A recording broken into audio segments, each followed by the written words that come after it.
Hi అండి. పిల్లలు ఎప్పుడు ఏదో ఒక స్నాక్ అడుగుతూనే ఉంటారు. మరి అలాంటప్పుడు హెల్తీగా ఇలా గోధుమ పిండితో ట్రై చేయండి. బయట క్రిస్పీగా లోపల సాఫ్ట్గా చాలా బాగుంటాయి. మరి దీనికోసం 2 కప్పుల వరకు బెల్లాన్ని ఇలా చిన్న చిన్న ముక్కలుగా చేసుకొని కొన్ని నీళ్లు పోసుకొని బెల్లాన్ని కరిగించుకోవాలి. పాకం పట్టాల్సిన అవసరం లేకుండా కరిగిస్తే సరిపోతుంది. ఇలా బెల్లం కరిగిన తర్వాత కాసేపు చల్లారనివ్వండి. ఇప్పుడు ఒక మిక్సింగ్ బౌల్లో 4 కప్పుల వరకు గోధుమ పిండి తీసుకున్నాను. నేను ఈ కప్పుతోనే బెల్లం కూడా మెజర్ చేసి తీసుకున్నాను. దీనితో పాటు 1 కప్పు బొంబాయి రవ్వ వేసుకుంటే క్రిస్పీగా బాగా వస్తాయి.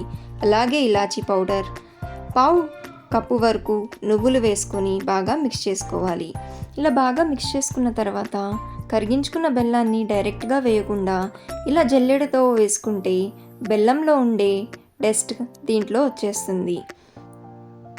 ఇలా కరిగించుకున్న బెల్లం మొత్తం వేసుకున్న తర్వాత మొత్తం ఒకసారి పిండిలో బెల్లం మొత్తం కలిసేలాగా కలుపుకోవాలి. ఇలా మొత్తం కలుపుకున్న తర్వాత కొంచెం కొంచెంగా నీళ్లు వేసుకొని చపాతీ పిండిలాగా కలుపుకోవాలి.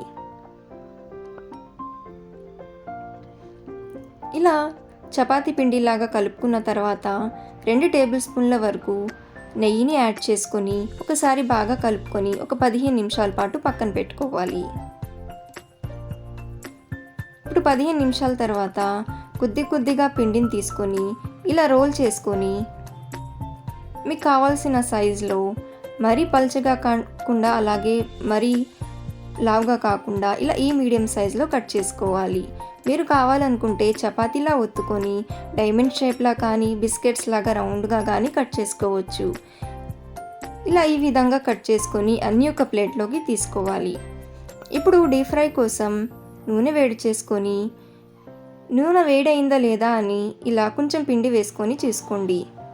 నూనె వేడైన తర్వాత మనం కట్ చేసుకున్న ముక్కల్ని నూనెలో సరిపడా వేసుకొని ఒకేసారి కలిపేయకుండా ముందుగా 1 నిమిషం పాటు హై ఫ్లేమ్లో ఫ్రై అయిన తర్వాత మెల్లగా మరోవైపు తిప్పుకొని మీడియం ఫ్లేమ్లో 2 వైపులా ఎర్రగా కాలనివ్వాలి. మిగతావి కూడా అలానే వేసుకొని మీడియం ఫ్లేమ్లో మంచి గోల్డెన్ బ్రౌన్ కలర్ వచ్చేంత వరకు ఫ్రై చేసుకోవాలి. ఇలా ఫ్రై చేసుకొని సర్వ్ చేసుకోండి. నెల రోజుల పాటు నిల్వ ఉంటాయి. మీ పిల్లలకి కూడా బాగా నచ్చుతుంది. మరి ఈ రెసిపీ కనుక మీకు నచ్చితే లైక్ చేసి సబ్స్క్రైబ్ చేసుకోండి.